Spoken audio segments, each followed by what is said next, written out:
Season 1 episode 15। Ancient star temple के विशाल द्वार धीरे धीरे पूरी तरह खुल चुके थे। नीली और सुनहरी रोशनी पूरे पर्वत पर फैल रही थी। सभी विद्यार्थी स्तब्ध खड़े थे। मास्टर रोवन की सांसें तेज हो गईं। यह सचमुच एंशिएंट स्टार टेम्पल है, इतिहास की सबसे रहस्यमयी जगह। एलेना ने कियान की तरफ देखा। तुम्हारा इससे क्या संबंध है? लेकिन कियान खुद भी जवाब नहीं जानता था। 10,000 साल पहले उसने इस मंदिर को कभी नहीं बनवाया था। फिर उसका स्टार एम्परर सिंबल यहाँ कैसे मौजूद था? उसी समय वह बूढ़ा साधु धीरे धीरे मंदिर की सीढ़ियों से नीचे उतरा। उसकी आंखों में वर्षों की प्रतीक्षा झलक रही थी। महान सम्राट, आपकी वापसी का समय आखिरकार आ गया है। कियान की आंखें सिकुड़ गईं। तुम मुझे पहचानते हो? बूढ़ा मुस्कुराया। मैं स्टार गार्डियंस का अंतिम जीवित सदस्य हूँ। 10,000 वर्षों से हमारी पीढ़ियां सिर्फ एक ही उद्देश्य के लिए जीवित रहीं, आपकी वापसी का इंतजार करने के लिए। पूरा माहौल शांत हो गया। मास्टर रोवन और बाकी विद्यार्थी कुछ समझ नहीं पा रहे थे। एलेना की आंखों में केवल आश्चर्य था। उधर कियान के भीतर पुरानी यादें जागने लगीं।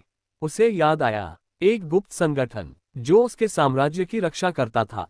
स्टार गार्डियंस, वे लोग जो सम्राट के लिए अपनी जान तक देने को तैयार रहते थे। लेकिन महायुद्ध के बाद उसे लगा था कि वे सभी खत्म हो चुके हैं। बूढ़े साधु ने अपनी छड़ी जमीन पर रख दी। आइए, मंदिर आपका इंतजार कर रहा है। कियान धीरे धीरे आगे बढ़ा। जैसे ही उसने मंदिर की दहलीज पार की, पूरा मंदिर जीवित हो उठा। दीवारों पर बने सुनहरे चिन्ह चमकने लगे। प्राचीन घंटियां अपने आप बजने लगीं। और मंदिर के सबसे ऊपरी भाग से एक विशाल नीला प्रकाश आसमान की ओर उठ गया। हजारों किलोमीटर दूर डार्क हेवन सेक्ट का मुख्यालय उस प्रकाश को महसूस कर चुका था। लॉर्ड कैलस अचानक अपने सिंहासन से खड़ा हो गया। उसका चेहरा पहली बार गंभीर दिखाई दे रहा था। नहीं, स्टार टेम्पल पूरी तरह सक्रिय हो चुका है। उसने गुस्से में अपना हाथ सिंहासन पर मारा। धड़ाम, पत्थर का सिंहासन टूट गया। शैडो जनरल्स को तुरंत भेजो। अगर कियान ने सेलेस्टियल रेलिक हासिल कर ली तो हमारी सारी योजनाएं खत्म हो जाएंगी। उधर मंदिर के अंदर कियान एक विशाल हॉल में पहुंच चुका था। वहां बीचों बीच एक प्राचीन सिंहासन रखा था। पूरा सिंहासन सुनहरी धातु से बना हुआ था और उसके ऊपर वही प्रतीक बना था जो उसके पुराने साम्राज्य का चिन्ह हुआ करता था। अचानक सिंहासन के सामने एक नीली आत्मा प्रकट हुई। वह एक योद्धा था। उसके शरीर पर प्राचीन कवच था और उसकी आंखों में अपार सम्मान दिखाई दे रहा था।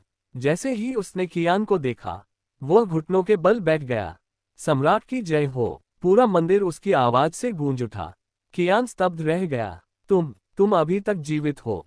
आत्मा मुस्कुराई। मेरा शरीर हजारों साल पहले खत्म हो गया था, लेकिन मेरी आत्मा को इस मंदिर की रक्षा का आदेश मिला था और आज मेरा कर्तव्य पूरा हो गया। अचानक मंदिर के अंदर तेज कंपन होने लगा।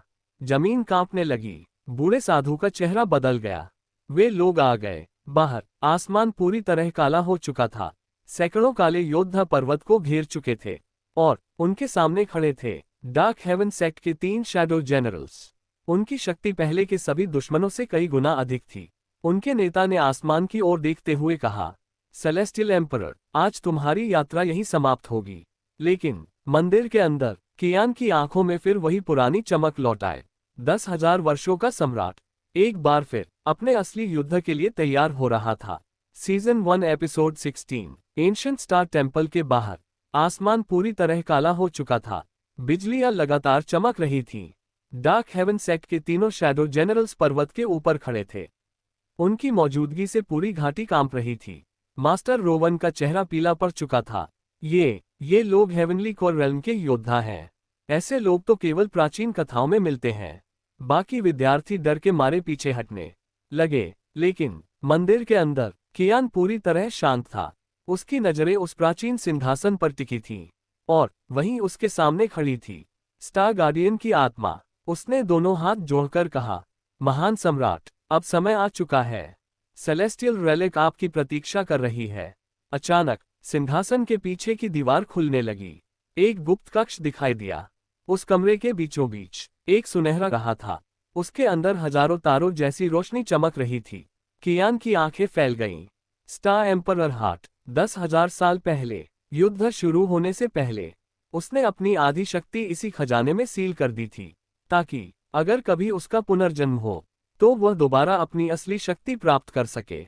बूढ़ा साधु भावुक होकर बोला, हमारे पूर्वजों ने इस रहस्य को अपनी जान देकर बचाया। आज हमारा कर्तव्य पूरा हो जाएगा। लेकिन उसी समय बाहर एक भयानक विस्फोट हुआ। धड़ाम, मंदिर का मुख्य द्वार हिल गया।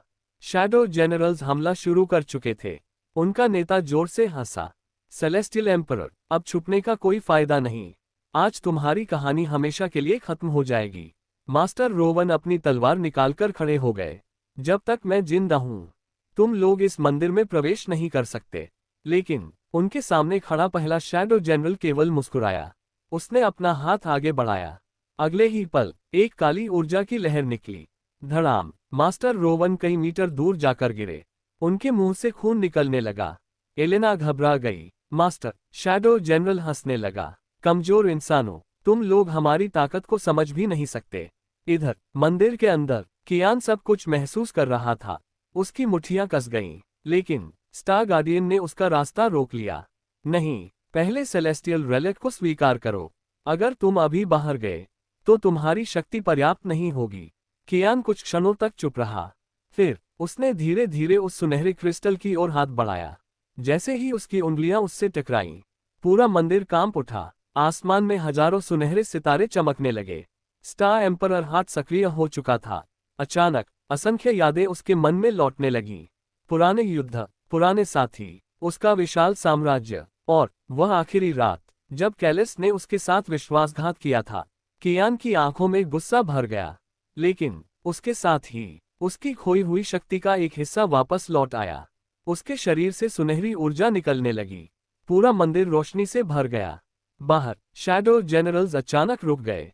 उनके चेहरे पर पहली बार डर दिखाई दिया। नहीं, यह ऊर्जा, ये तो स्टार एम्परर हार्ट की शक्ति है। उनका नेता घबरा गया। हमें अभी मंदिर के अंदर जाना होगा।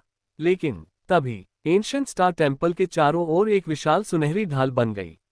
कोई भी उसके अंदर प्रवेश नहीं कर सकता था। मंदिर के भीतर कियान धीरे धीरे अपनी आंखें खोल रहा था। अब उसकी आंखों में पहले से कहीं अधिक चमक थी। उसकी आवाज पूरे मंदिर में गूंज उठी। 10,000 साल पहले मैंने अपनी शक्ति खो दी थी, लेकिन आज सेलेस्टियल एम्परर फिर से जाग चुका है। और दूर डार्क हेवन सेक्ट के मुख्यालय में लॉर्ड कैलिस अपने सिंहासन पर बैठा पहली बार चिंतित दिखाई दे रहा था, क्योंकि जिस सम्राट को उसने मरा हुआ समझ लिया था, वह अब धीरे धीरे अपनी असली ताकत वापस पा रहा था।